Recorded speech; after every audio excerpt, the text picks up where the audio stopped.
கவர்மெண்ட்டை பொறுத்த வரைக்கும் சொல்ல வரேன். முதல்ல இந்த கவர்மெண்ட்டை பொறுத்த வரைக்கும் நான் வயசானவங்களை வச்சு கொஞ்சம் பெரிய கோயில் சம்பந்தப்பட்டதெல்லாம் இருக்கு தெரியுமா. கோயில் சம்பந்தப்பட்டது தெய்வ விக்கிரம். இப்போ சுப்ரீம் கோர்ட்டுக்குலாம் போயிட்டு வந்திருக்கேன், என்னோட ஏற்றுக்கிட்டாங்க. இனிமேல் அதுக்கு தான் போவேன். ஆனா இந்த கவர்மெண்ட்டை பத்தியும் நான் சத்தியமா சொல்றேன், I am not at all critical. அப்படின்னா I am uncritical about the government. எப்போன்னா ஒரு வருஷத்துக்கு அவங்க ஒரு பிரீத்திங் டைமை கொடுக்கணும்.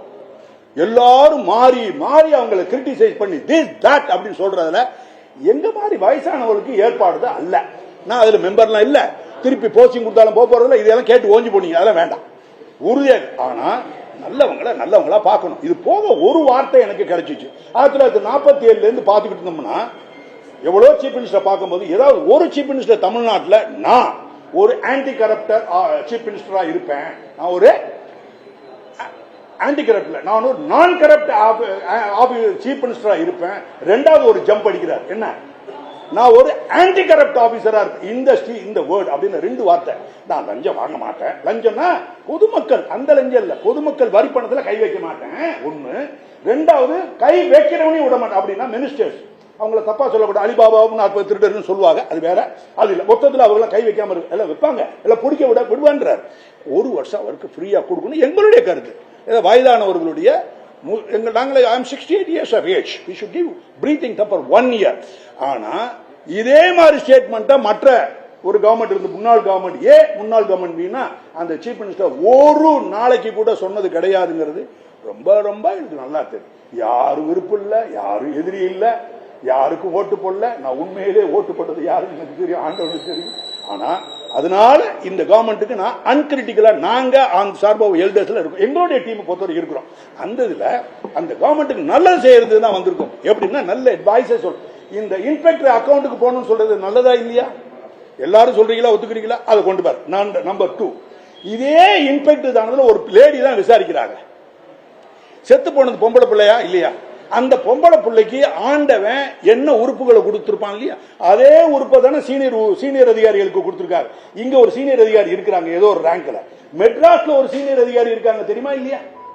இதெல்லாம் கவர்மெண்ட்டுக்கு கிரிட்டிக்கலா சொல்லல, அட்வைஸ் பண்றேன். கவர்மெண்ட் ஹைஜாக் பண்ணிடக்கூடாது. ஆபீசர் வந்து ரிப்போர்ட் கொடுத்து இவங்க தான் பிரமாதமான ஆளும்பாங்க, கடைசியில் உள்ள நோண்டி பார்த்தோம்னா பெரிய ஊழையா இருக்கு. அப்படின்னா ஒரு இடமே இருக்காது. எப்படின்னா யாரையும் கிரிட்டிக்கலா சொல்ல, அவங்களெல்லாம் நல்ல வாய்ப்பு ஆண்டவன் கொடுக்குறான். இங்க இருக்கிற ஒரு லேடி உமன் ஆபீசர், லேடின்னு சொல்ல முடியாதனால உமன் ஆபீசருக்கு ஒரு பெரிய பொறுப்பை கொடுக்குறான். இந்த பாப்பாவுக்கு என்ன உடல் உறுப்பு ஆண்டவன் கொடுத்தானே அதே தான் அவங்களுக்கு கொடுக்கப்பட்டிருக்கு. அப்படின்னா நம்ம குழந்தை செத்தது மாதிரி பார்த்து உடனே அங்க போய் டக்கு டக்குன்னு ஒரு ரிப்போர்ட் எழுதி I am taking over the investigation, நான் எடுத்துக்கிறேன். அப்படி இந்த வழக்க, இந்த பாப்பாவோட ரேப் அண்ட் மர்டரை என்னுடைய சொந்த புலன் விசாரணைக்கு ஏற்றுக்கொள்ளவில்லை என்றால் இதை எதுல எழுதணும்மா? ஷார்ட் ஷீட்ல முதல் லைன்ல எழுதணும் குற்றப்பத்திரிகையில. இப்படிப்பட்ட அரிதினும் அரிதான ஒரு வழக்க எந்தவித வயலன்ஸ், குய்வரிங் பார்பாரிட்டி, உதடெல்லாம் நடுங்கக்கூடிய அளவுக்கு செய்யப்பட்ட இந்த கொடூர பாலின குற்றத்தை நான் என்னுடைய சொந்த புலனவைக்கு எடுத்துக் கொள்ளலைன்னா என்னுடைய போலீஸ் வாழ்க்கை 20 வருஷத்துல, இந்த அம்மாவுக்கு 20 வருஷம், மெட்ராஸ்காரமாவுக்கு 25 வருஷம், நூற்றாண்டு அந்த அம்மா.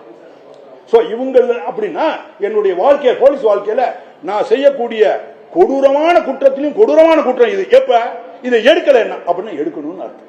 அப்ப ஜட்ஜி படிக்க போகும்போது உருகுவார ஒருங்க மாட்டார். யாரா இந்த போலீஸ் ஆபீசர், என்ன போலீஸ் ஆபீசர், என்ன வார்த்தை எழுதியிருக்காங்க? அந்த ஜட்ஜிக்கு 2 பெண் குழந்தை இருக்கலாம், ஒருவேளை பேத்தி குழந்தை இருக்கலாம். எல்லா குழந்தைகளையும் நேசிக்கும். ஆண்களை காட்டிலும் பெண்களுக்கு தான் அதிகமா. ஆனா பெண்கள் லேடி ஆபீசரா, பெண்களா இருக்க போது உமன் ஆபீசருக்கு ஹார்ட் அவங்க இழந்துடுறாங்க. ஏதோ வாடகைக்கு விட்டுறாங்களே இன்னும் தெரியல. They are heartless. ஏன் பண்ணல அப்படிங்கறத நான் நெகட்டிவா சொல்லல, இப்படிப்பட்ட அருமையான வாய்ப்பை விட்டுட்டீங்களே அப்படிங்கிறது ஒரு குறையா சொல்றேன். இந்த குறை சிஎம் காதுக்கு போய் ஆகும்.